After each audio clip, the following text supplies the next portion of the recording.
Good evening. Welcome to Left, Right and Centre. I'm Vishnu Shom. On the programme this evening, there may be domestic politics at play over Op Sindoor, but the evidence of the weight of Indian strikes is made evident in satellite images which keep coming in, the latest of which we are now with us here at NDTV, and we'll bring you an exclusive report in just the next few minutes of the impact of Indian Air Force strikes in May on Pakistan's Murid Air Force Base. But also on the programme, and this is our discussion this evening, Pakistan's powerful army chief, Field Marshal Asim Munir, is under intense scrutiny as the US urges Islamabad to deploy soldiers to Gaza's stabilisation force under President Trump's post-war plan. With a key Washington visit looming, analysts warn that joining could ignite domestic protests from Islamist groups while refusing risks trading ties with Trump. Will Pakistan actually have its peacekeepers in Gaza? Does that essentially make any sense at all? It's a tough call for Pakistan. But what we're going to do now is actually move on to a big NDTV exclusive, and this is a story that we've been tracking now for an extended period of time. What we can actually show you are new high-resolution satellite images which show extensive reconstruction activity at a key command and control building at Pakistan's Murid airbase, which was struck by the Indian Air Force during Op Sindoor in the early hours of May 10th. I'm going to explain all of these pictures to you. The Vanter-sourced images produced in this report, dated on the 16th of December, shows a large red tarpaulin covering the building located adjacent to a large complex where Pakistan operates unmanned aerial vehicles. Damage from the Indian Air Force strikes, and here's why we are bringing you the report, is believed to have caused parts of the roof to collapse, extensive structural damage, and likely internal destruction, much more than we had earlier believed. So I'll come back to this image in a moment, but I'm going to run you through a sequence of what we are talking about. The first image that you're going to see next is actually going to be this image over here. So this is a pre-strike image from the 16th of April 2025. Remember, Op Sindoor took place on the early hours of the 7th of May onwards. It ended on the 10th of May. This is the building that we're actually talking about over here. This is what was targeted by the Indian Air Force. It's a C2 site. By C2, it's command and control, and it is believed that it was command and control for the operation of drones which Pakistan used. So this is before the attacks actually took place. Let's move to the next image, and this is an image shortly after India's attacks of that same structure. And what we are pointing out over here is damage on the roof, with roof sections having caved in. You can see over here that there are likely penetrator weapons which actually penetrated this cement or concrete roof and went inside. So there's a lot of damage, and zoom in over here to the roof that has been damaged in all of these areas, here, over here as well. You can see more damage over here in the front facade of the building. It appears to be at a bit of an angle because of the way the photograph was taken. Remember, these are satellite images, they come from space. And one more entry point over here is of roof damage. Now, this is a likely penetrator weapon which was used. The Indian Air Force doesn't talk about the weapons that it's actually used in every single case.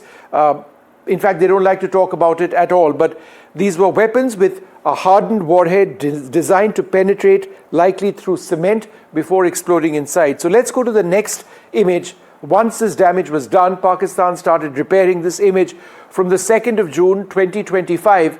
And what you can see over here is a tarpaulin, a green one, which has been placed in this area where the damage to the roof was indicated. Remember those small holes that I pointed out in the last image.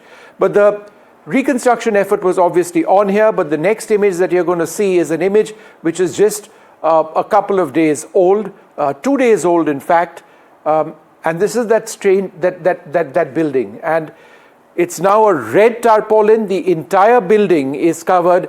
It's likely being entirely reconstructed, and that suggests that the extent of damage inside was extensive, that everything inside would have been destroyed.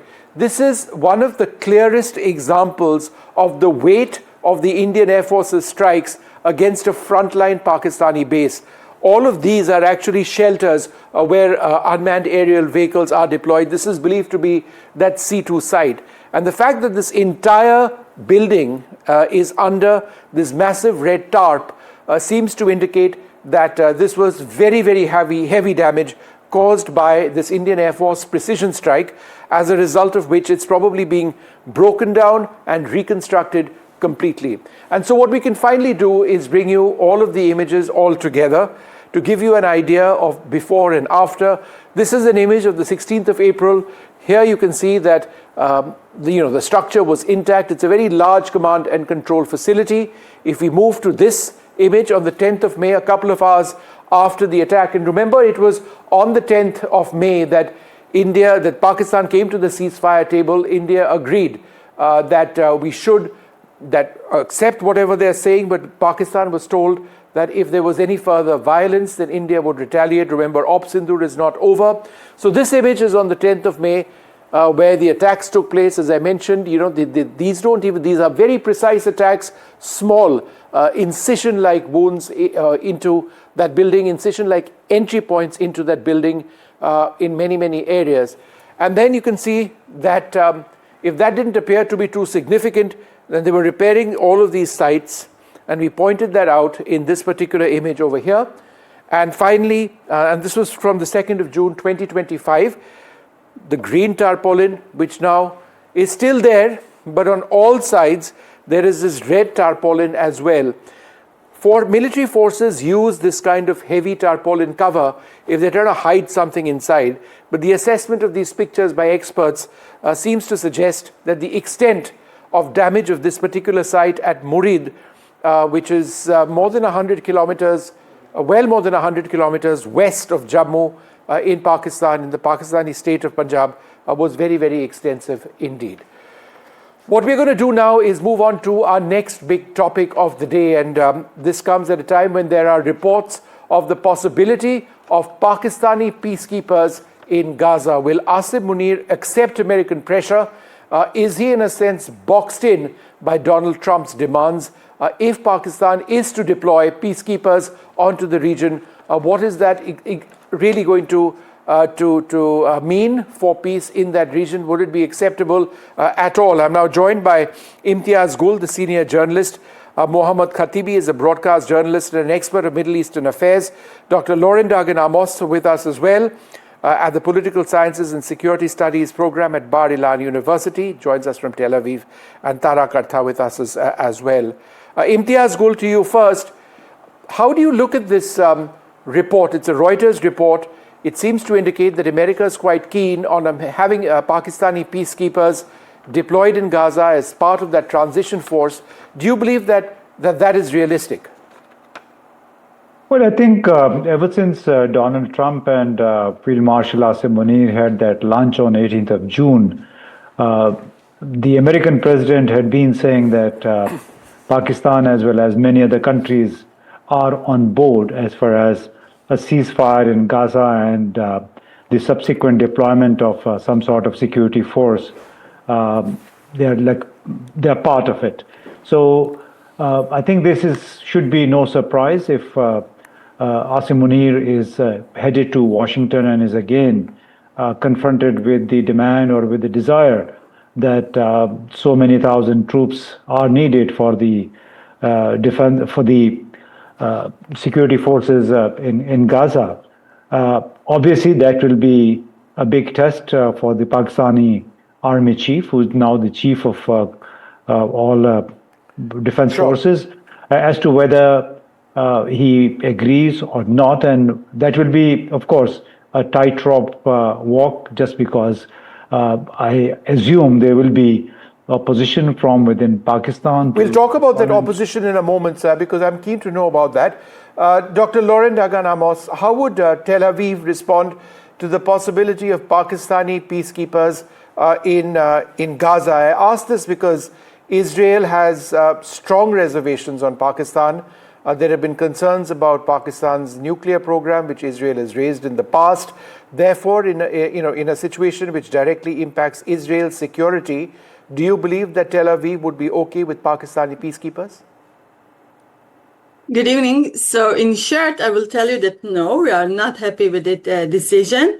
Pakistan is an unstable state, and we don't want that kind of actors will be in Gaza, because we want order to rule in Gaza and not to interrupt Israel and not to escalation this situation.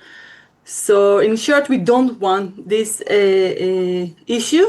And as you know, India and Israel have a strategic relationship, and I think this issue will make a escalation or a problem between India and Israel. So it's not our narrative, and it is not our interest that this situation will be. Mohammad Khatibi, could Pakistan's involvement in a Gaza stabilization mission, which obviously means demilitarizing Hamas, in your opinion, damage Pakistan's standing in the Muslim world or relations with Palestinian supporters? Yes, it will actually damage the Pakistan's image in the Muslim world. And for a long time, Pakistan have tried to balance between supporting Palestinians and balance its relation with the United States. And it has avoided to be involved in the conflicts in the Middle East. So Pakistan is hesitant because no other Muslim state, major state, has approved this kind of troop deployment, and Pakistan is waiting to see who else is willing to sacrifice its image. So if a major state like Saudi Arabia or United Arab Emirates will not want send troops, Pakistan will not do, and Pakistan will not be the first one. So sending troops to Gaza means that it will fight against Hamas, and it will be seen as Muslim against Muslim. So it is not good for Pakistan. And inside Pakistan, there are many Islamist groups that support Palestinians, and that will be an uprising in Pakistan. And Muslims will be angry, really angry, because their government is acting upon Israel and the United States will. So this is not good either inside Pakistan or outside Pakistan. Okay, I get that. All right, fair enough. Tara Karta, come in on this. How might refusing to contribute soldiers, troops affect US-Pakistani relations, especially considering recent improvements and Donald Trump's personal engagement with Field Marshal Munir? Well, I think it was a pretty linear relationship, isn't it? He went to the White House, he got his lunch, he comes back, he becomes Chief of Defense Forces. So now this issue of Palestine doesn't have to go through Parliament. He can send troops if he wants, technically speaking. He can. I mean, that is, I think, one of the issues in Pakistan. No, I know he can. I don't think that's the issue. I think, it's not an easy choice for him because, as Mohammad Khatibi mentioned, for Pakistan to have soldiers on the ground in Gaza means demilitarizing Hamas. That would alienate Pakistan from many parts of the Muslim world. And yet, saying no to Trump wouldn't exactly ingratiate Munir to Donald Trump. Not necessarily. I think they are talking of also troops. I mean, let's get this one thing clear. Pakistan has got one of the largest armies in this part of the world. So it has that manpower to deploy. Number two, in terms of their professionalism, they are one of the very professional armies. Number three, they could deploy in the areas which are relatively, the Israeli controlled areas. They can deploy there in terms of assistance, in terms of, building up construction. So that can be done. And I think it depends on how they would want to sell it. If they want to sell it as we are helping our Muslim brethren, why not? Okay. So it's a possibility. So I don't think it's, I mean, if Munir does it, it takes a lot of courage, there's no doubt. But he hasn't shown any lack of courage so far. Imtiaz Gul, what are some of the pulls and pressures that he faces in Pakistan before taking this decision, one way or the other? I think there are really no pressures, no pulls as far as the army chief is concerned. All mainstream parties, I think, are very much in sync with what the General Headquarters under Asim Munir thinks and does, and even his predecessor, General Qamar Javed Bajwa, had also told us on a couple of occasions that perhaps it's about time to mend relations with Israel. So if Pakistan now does send troops for maintaining the peace in Gaza, it would not be surprising as to whether Pakistan really could face any trouble at home. At home, they're all comfortable. So I think General Asim Munir does not have a tough task ahead. He shall have to work on potential opposition from some religious circles, but religious circles, I assume, would also be taken care of. And also, we have to keep in mind, Pakistan has been the largest or the second largest contributor to United Nations peace forces all these decades. So even if this time around Pakistan contributes a few thousand soldiers to this mission, so it shouldn't be viewed with any skepticism either by Israel or by the Palestinians. Correct me if I'm wrong, Imtiaz Gul, but there are no diplomatic relations between Israel and Pakistan presently. Is that right? Yeah, there's no diplomatic relation. So perhaps this would be the first step towards somehow creating some sort of formal or informal relations with Israel. Dr. Lauren Daga Namos, do you believe that the stage is potentially being set for some sort of normalization of ties between Islamabad and Tel Aviv?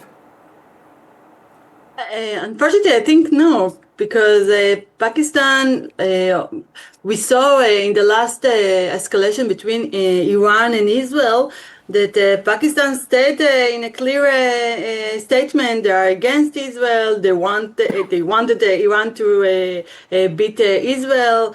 I think they are helping Iran in our escalation. So I don't think there is a really a good chance that Pakistan or Israel want this normalization. Of course, in the ideal world, we want a Muslim country to be to normalization with Israel, but Pakistan, as we know from the past and we know it right now, they are doing things for Trump. But I don't think that they go that far in normalization with Israel. This is not their interest. And this is not our Israeli interest to normalization. Okay. Yeah. Mohammad Khatibi, how does the Gaza Stabilisation Force fit into Trump's broader Middle East peace plan? And why is reliance on Muslim majority countries? I'm not necessarily talking about Pakistan, but how is reliance on Muslim majority countries absolutely critical for this to go ahead?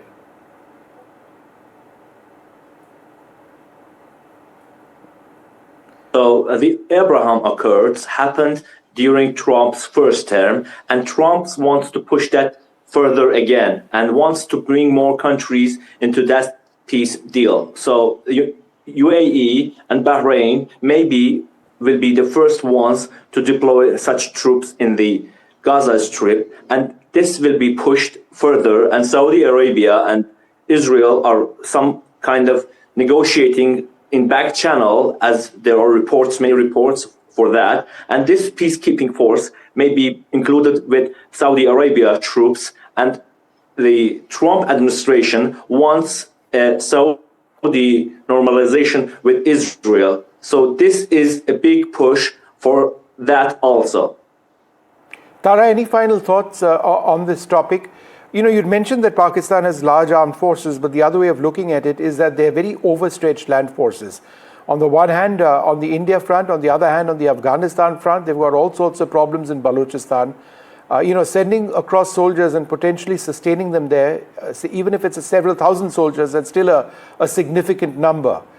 Because it's not going to be an overnight deployment. It's going to you need to have boots on the ground for a period of time. That's my sense.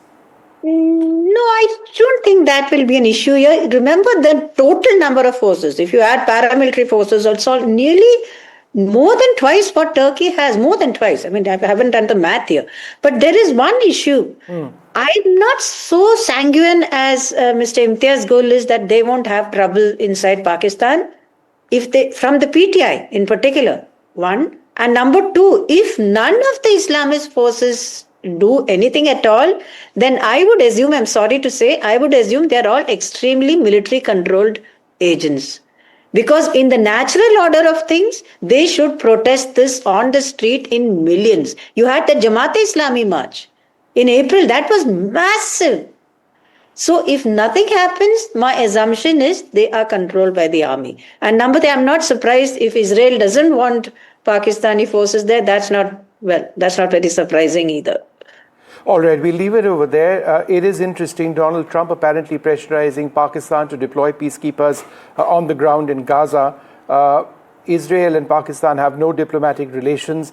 Pakistan might face trouble from inside in terms of protests against such a move, but it really is up to Pakistan's Chief of Defense Forces, their Field Marshal. Will that actually take place? And if it doesn't, does that potentially impact relations between Pakistan and America now? So it's interesting. We leave it there. Thank you all very much for being with us.